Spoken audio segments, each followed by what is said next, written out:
Hello, Sula here from MistyHilltops.com. Thanks for stopping by. In this video, I'm working on a scrapbook layout that I titled Together, and I'm using the digital scrapbooking kit, Our Story by Traci Reed and Melita Bloomer, which is a little older kit from my stash. And I am working on a scrapbook layout that is a 6x6 double page spread, so in reality it's 6x12. I'm starting with an easy part, which is a paper strip that goes at the top edge of the page, and I did not have to run a card or around the edges there to distress the edges, because when I place a paper at the edge, I don't distress the edges. I don't just do it with papers that are in the middle of the page. And the bottom border or edge of this paper was going to be covered up by these two strips of paper, so that wasn't necessary either. So these two smaller strips of paper, though I ran a card around the edges, there's distressing tools, but I find that just using an old gift card or an old credit card or an old customer card from a store works just fine to give it just a little bit of the distressed feel, and that helps with the shadowing of the page. Then I want to mat my photos. I have these little mats that come in exactly the size that I needed it for the photos. There was no trimming necessary. I don't know what they're used for, but I have them just at home in my stash. This is not a printed paper, and I thought it would be fun because it comes in pretty much the colors that the kit uses. It would be fun to just use them to mat the photos there. And then I'm ready to start gluing down the photos, but I am also realizing that I should have first glued down a circle there, so that's the layering part that always messes. And I'm trying to decide, that's why I'm not gluing down the page yet, because I'm trying to decide where it should be, because I don't want to cut through a photo at the end. So here I'm deciding to actually just glue it down because the photo is already on that part, so I have an about idea where I should place that piece of paper there that goes on top and goes across the two pages there. So here I'm using my ruler to show me where the photo ends, so that it will be right between the end of, or the edge of the photo will be right where the edge is of the page, or the center there of the double page spread. And then I can start working with the other things here. I have the circle that will then go behind the photo that I started gluing down, and realized gladly early enough before the glue stuck to it, so it was possible for me to just pull it up a little bit so that I can put that circle there behind the photo.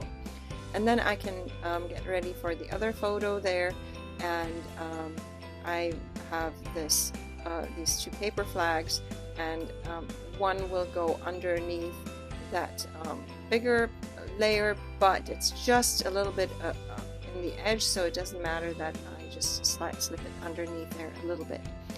And then I'm creating my own banner or bunting, and I'm using my digital paper for this. So instead of printing the back side of it, which I know I won't need, I just printed one side of it, and then when I put it on the paper from which I want to, or on which I want to print, I made sure that across from it there's enough space, just white space. So then when I'm ready, I cut it. When I cut it, I fold it in half, and then I can cut it together.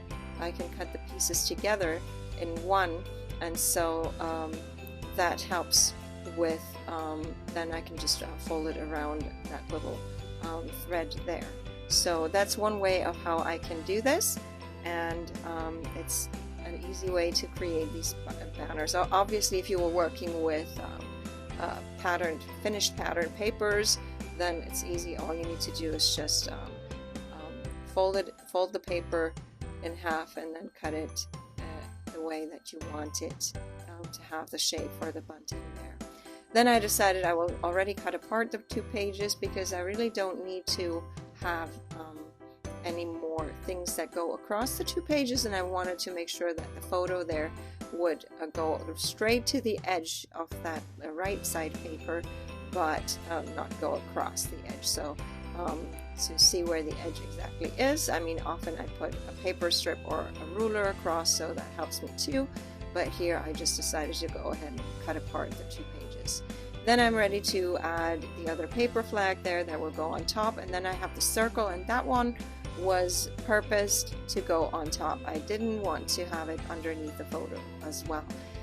I do like mirroring things, but I also like to still change things up a bit from when I have done them in one way before. So here I'm ready to glue that circle on to the page, and again, though I'm trying to achieve a somewhat mirrored look, I don't want it to be an exact duplication of what I have done on another part of the page.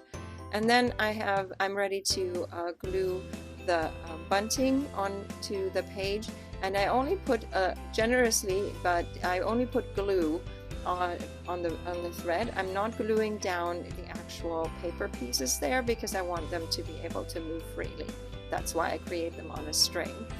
And so I'm using these die cut buttons that I have, but because I prefer them over real buttons. Real buttons get real bulky, although I have a whole bunch of them ready to be used, but I find they get too bulky. So I use these little die cut buttons, but really I think what holds down that bunting is the glue that I put on the string there.